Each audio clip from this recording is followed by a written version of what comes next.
Education is the most powerful weapon that can change the whole world.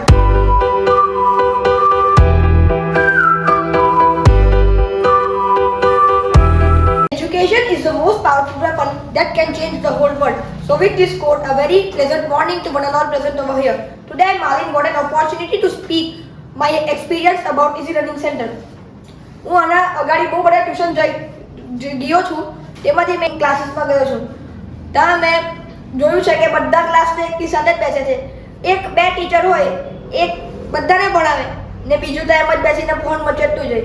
ત્યારે પણ આપણા sir phone તો આપણે હોય ત્યારે ખબર નહીં પડે કે સર પાસે ફોન બી છે, સરનો ફોન દેખાય પણ નહીં. ત્યાં જોઈએ તો બધા બેચ મિક્સ હોય, એટલે કયા સ્ટાન્ડર્ડની કઈ બુક આપણને ખબર નહીં હોય. બધી બુકનું મિક્સ, બધા બોર્ડનું બી મિક્સ, પણ કઈ બુકમાંથી ક્યારે કયો સમ ભણાવે આપણને બી ખબર નહીં પડે. પણ મેં આનો ક્લાસ જોઈન કર્યા પછી ખબર પડી કે બધા પર સેપરેટ ધ્યાન મળતું છે અને તે બધા પર પર્સનલી બી અમુક વાર ધ્યાન જાય છે. આપણા સર જે એસએસ ભણાવે ત્યારે સર સિવિક્સમાં એક ટોપિક કરે ને તો 2 કલાક તો સર કાઢી લે. અમુક વાર તો એક ટોપિક હજુ એક દિવસ ચાલુ નથી હોય ને બીજા દિવસે હજુ ચાલતો જ હોય. સર એટલી બધી સ્ટોરી કહે ને કે આપણને બધું ખબર જ પડી જાય.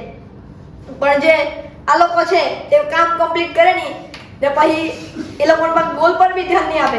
એ લોકો ગોલ કમ્પ્લીટ નહીં કરે ને તો એ લોકોએ ઘરે કામ કરવા જવું પડે. તો તમારા ઘરે કોઈ આવતો નહીં હોય મોટું થઈને તો આ લોકો છે બોલાવી લેજો, પ્રી બુકિંગ ચાલતું જ છે, એ લોકોને મળી લેજો. તો મેં ઇઝી લર્નિંગ સેન્ટરમાં મારી પહેલી ટ્રેનિંગ અટેન્ડ કરેલી. મને પહેલા ખબર બી નથી કે ટ્રેનિંગ શું આવે. સર વર્કશોપ્સ લે તેને બી મને ખબર નથી. મારી પહેલી વર્કશોપ હતી મેમરી ટેકનિક. તેમાં મને બહુ મજા આવી. તેના 5-6 દિવસમાં સરે એટલું બધું શીખવ્યું કે એક રોંગ આન્સર બી કેટલી શોર્ટ રીતે યાદ રહી, તે મને ગમ્યું.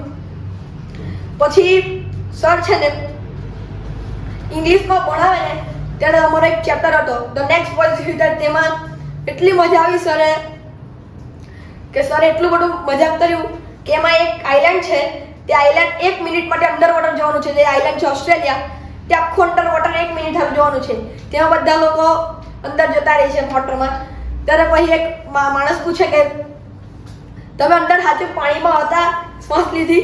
પછી બહુ મજા આવી. તેમાં પછી મેમ પણ અમને મેથ્સ ઇઝી રીતે શીખવે છે.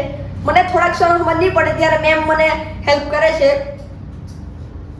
જો મેથ્સમાં તો મને કંઈ ડાઉટ હોય નહીં, પણ સાયન્સમાં સ્કૂલમાં જેટલી એક્ટિવિટી નહીં કરાવે ને એટલી ટ્યુશનમાં મારી એક્ટિવિટી થઈ જાય.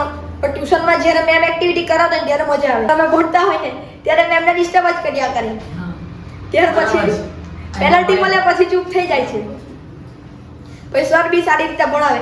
તો આ હતું ઇઝી લર્નિંગ સેન્ટર વિશે મારા તરફથી. તમે શું વિચારો છો તમે જાણો. તો થેન્ક યુ.